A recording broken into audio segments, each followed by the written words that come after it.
जय हिंद दोस्तों। Commando defence academy में आपका हार्दिक स्वागत और अभिनंदन करता हूं। दोस्तों, इस वीडियो में बात करेंगे संविधान सभा के बारे में। यानी हमने पिछली वीडियो में बात की थी जो कैबिनेट मिशन आया था, कैबिनेट मिशन के द्वारा निर्धारित किया था। और कैबिनेट मिशन का मुख्य उद्देश्य था कि भारतीय संविधान का निर्माण करे और भारतीय संविधान का निर्माण संविधान सभा के माध्यम से कराने का उसका मुख्य उद्देश्य था। तो मैंने ये भी बताया था कि जो कैबिनेट मिशन आया था ये भारत आया था 24 मार्च 1946 को। 24 मार्च 1946 को भारत आया था और इसमें 3 सदस्य थे। इसके अध्यक्ष थे लॉर्ड पैथिक लॉरेंस और एक क्रिप्स और एवी अलेक्जेंडर। 3 सदस्य थे इसके, ठीक है ना। तो उसने कुछ बातें निर्धारित की थी, यानी कैबिनेट मिशन के द्वारा संविधान सभा के लिए कुछ बातें निर्धारित की थी कि इसमें क्या होना चाहिए, कितने सदस्य होने चाहिए, किस प्रकार सदस्यों को निर्वाचित किए जाएंगे। तो संविधान सभा इसने कैबिनेट मिशन निर्धारित किया था कि कैबिनेट संविधान सभा में 389 सदस्य होंगे और जो 389 सदस्य हैं ये 292 सदस्य ब्रिटिश प्रांतों से होंगे। कहाँ से? ब्रिटिश प्रांतों से। और 92 सदस्य देशी रियासतों से होंगे। कहाँ से? जो 92 सदस्य होंगे वो देशी रियासतों से होंगे। और 4 सदस्य होंगे चीफ कमिश्नर क्षेत्र। और चीफ कमिश्नर क्षेत्र कौन कौन से? तो ध्यान रखना, एक तो अजमेर मेरवाड़ा, दूसरा दिल्ली, और तीसरा कुर्ग, और चौथा था बलूचिस्तान, ठीक है ना। इन 4 स्थानों से 4 सदस्य होंगे, ठीक है ना। अब इन्होंने कहा था कि जो ये संविधान सभा के अंदर जो सदस्य होंगे, जैसे ब्रिटिश प्रांतों से कितने 292 सदस्य, तो इन्होंने कहा था कि प्रांतीय विधानसभाओं द्वारा अप्रत्यक्ष रूप से इनको निर्वाचित किए जाएंगे। यानी जो विधानसभाओं के निर्वाचित सदस्य हैं उनके द्वारा इनका मनोनीत किए जाएंगे। यानी जो संविधान सभा के अंदर जो सदस्य होंगे वो प्रत्यक्ष रूप से निर्वाचित नहीं होंगे, अप्रत्यक्ष रूप से होंगे, ठीक है ना। यानी भारतीय जनता प्रत्यक्ष रूप से भाग नहीं लेगी, ठीक है ना। यानी भारतीय जनता के द्वारा इनका निर्वाचन नहीं किया जाएगा, ठीक है ना। और इसमें ये निर्धारित किया था कि 10 लाख की जनसंख्या का नेतृत्व करने के लिए एक सीट यानी निर्धारित की थी इन्होंने। किसने? संविधान सभा में ये निर्धारित किया था कि 10 लाख जनसंख्या का नेतृत्व एक सीट करेगी, ठीक है ना। और ये भी निर्धारित किया था कि जो देशी रियासतों के सदस्य है 92 सदस्य, सॉरी 92 नहीं है 93 सदस्य है। देशी रियासतों के जो 93 सदस्य थे उनका प्रतिनिधियों को मनोनीत किए जाएंगे। ये ध्यान रखना, क्या किया जाएगा? मनोनीत, यानी 93 सदस्यों को मनोनीत किए जाएंगे, ठीक है। उसके बाद में ये यहाँ पर हुआ था कि हैदराबाद के प्रतिनिधियों ने इसमें भाग नहीं लिया था। हैदराबाद के प्रतिनिधियों ने इसमें भाग नहीं लिया था। उसके बाद में देखो, संविधान सभा का जुलाई 1946 में चुनाव हुआ था। फिर जुलाई 1946 में संविधान सभा का 296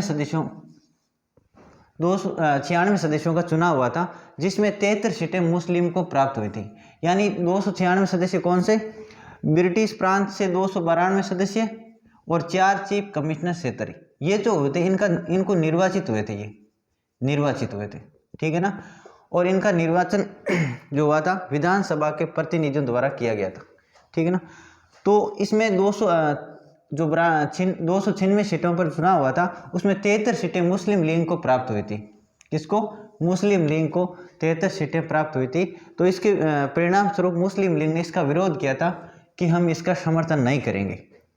और यहाँ पे ये ध्यान रखना कि जब 26 नवंबर 1949 को संविधान सभा के द्वारा भारत के संविधान को अंगीकृत किया था, उस समय 284 सदस्यों ने हस्ताक्षर किए थे। देखो, कुल सदस्य कितने थे? 389। लेकिन जब संविधान का निर्माण हो गया था, यानी संविधान अंगीकृत हो गया था, उस समय 284 सदस्यों ने हस्ताक्षर किए थे, ठीक है ना। अब देखो, संविधान सभा की बैठकें हैं कुछ, इन बैठकों के बारे में आपको बता देता हूं कि संविधान सभा की बैठक कौन कौन सी हुई थी, कब हुई थी। तो संविधान सभा की प्रथम बैठक हुई थी 9 दिसंबर 1946 को संविधान सभा की प्रथम बैठक हुई थी और इसमें अस्थायी अध्यक्ष बनाया गया था। सच्चिदानंद सिन्हा को अस्थायी अध्यक्ष बनाया गया था। ठीक है ना, तो ये ध्यान रखना, संविधान सभा की प्रथम बैठक कब हुई थी? प्रथम बैठक 9 दिसंबर 1946 को हुई थी और इसमें सच्चिदानंद सिन्हा को अस्थायी अध्यक्ष बनाया गया था। ठीक है ना। इसके बाद में दूसरी बैठक, संविधान सभा की दूसरी बैठक हुई थी 11 दिसंबर 1946 को। इसमें स्थायी अध्यक्ष बनाया गया डॉक्टर राजेंद्र प्रसाद को। डॉक्टर राजेंद्र प्रसाद को स्थायी अध्यक्ष बनाया गया था। ठीक है ना, ये ध्यान रखना। और ये डॉक्टर राजेंद्र प्रसाद 24 जनवरी 1950 को भारत के राष्ट्रपति बने थे और ये संविधान सभा की 24 जनवरी 1950 को अंतिम बैठक थी। संविधान सभा की अंतिम बैठक कौन थी? 24 जनवरी 1950 को संविधान सभा की अंतिम बैठक थी और इस अंतिम बैठक में डॉक्टर राजेंद्र प्रसाद को भारत के राष्ट्रपति बनाए गए थे और डॉक्टर राजेंद्र प्रसाद भारत के प्रथम राष्ट्रपति बने थे। ठीक है ना। और इस दूसरी बैठक में उपाध्यक्ष बनाया गया था हरीश चंद्र मुखर्जी को। ठीक है ना, किसको बनाया था? हरीश चंद्र मुखर्जी को उपाध्यक्ष बनाया था।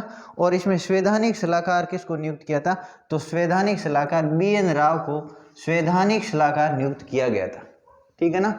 उसके बाद में देखो, जो संविधान सभा की तीसरी बैठक हुई थी, संविधान सभा की तीसरी बैठक हुई थी 13 दिसंबर 1946 को संविधान सभा की तीसरी बैठक हुई थी और इस तीसरी बैठक में पंडित जवाहरलाल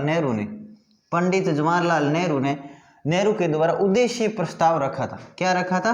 उद्देश्य प्रस्ताव रखा गया था, जो वर्तमान में भारतीय संविधान की प्रस्तावना के रूप में कार्य कर रही है। और इस उद्देश्य प्रस्ताव को संविधान सभा के द्वारा 22 जनवरी 1947 को स्वीकार कर लिया गया था। यानी उद्देश्य प्रस्ताव तीसरी बैठक में रखा था कब? 13 दिसंबर 1946 को। और किसने रखा था? पंडित जवाहरलाल नेहरू ने रखा था। और ये संविधान सभा के द्वारा इसको स्वीकार कब कर लिया गया था? तो 22 जनवरी 1947 को। ये क्वेश्चन पूछा जाता है कि संविधान सभा के द्वारा उद्देश्य प्रस्ताव को स्वीकार कब किया गया था? तो 22 जनवरी 1947 को स्वीकार किया गया था। और ये जो उद्देश्य प्रस्ताव है वर्तमान में प्रस्तावना के रूप में कार्य कर रहा है। किसके रूप में? प्रस्तावना के रूप में कार्य कर रहा है। ठीक है ना। इसके बाद में देखो, संविधान सभा में एक समिति बनी थी, प्रारूप समिति। कौन सी समिति बनी थी? प्रारूप समिति। और इसको मसौदा समिति भी कहते हैं, ड्राफ्ट समिति भी कहते हैं। तो इसके अध्यक्ष कौन बने थे? इसके अध्यक्ष बने थे डॉक्टर भीमराव अम्बेडकर। ठीक है ना। और इसमें कुल सदस्यों की संख्या 7 थी। ठीक है ना, कितनी? 7। और BN राव के द्वारा सर्वप्रथम भारतीय संविधान का प्रारूप रखा गया था, जिस पर विचार विमर्श करने के लिए 29 अगस्त 1947 को प्रारूप समिति का गठन किया गया था। यानी BN राव जो संवैधानिक सलाहकार है, कौन? संवैधानिक सलाहकार के द्वारा सर्वप्रथम भारतीय संविधान का प्रारूप रखा गया था। यानी भारतीय संविधान का प्रारूप कैसा होना चाहिए? जिस पर विचार विमर्श करने के लिए 29 अगस्त 1947 को प्रारूप समिति का गठन किया था। और प्रारूप समिति के अध्यक्ष कौन बने थे? डॉक्टर भीमराव अम्बेडकर इसके अध्यक्ष बने थे। और इसमें सदस्यों की कुल संख्या आपसे पूछे तो कुल सदस्यों की संख्या 7 थी। ठीक है ना दोस्तों। तो ये आप अगर वीडियो पिछला नहीं देखा है तो पिछला वीडियो देख लेना, उसमें हमने संविधान का परिचय नाम से एक वीडियो डाल रखा है।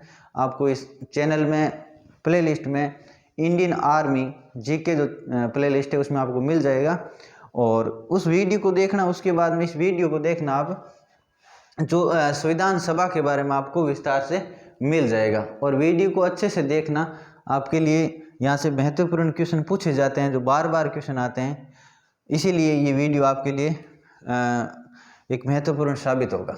जय हिंद दोस्तों, अगले वीडियो में और मिलेंगे। जय हिंद दोस्तों।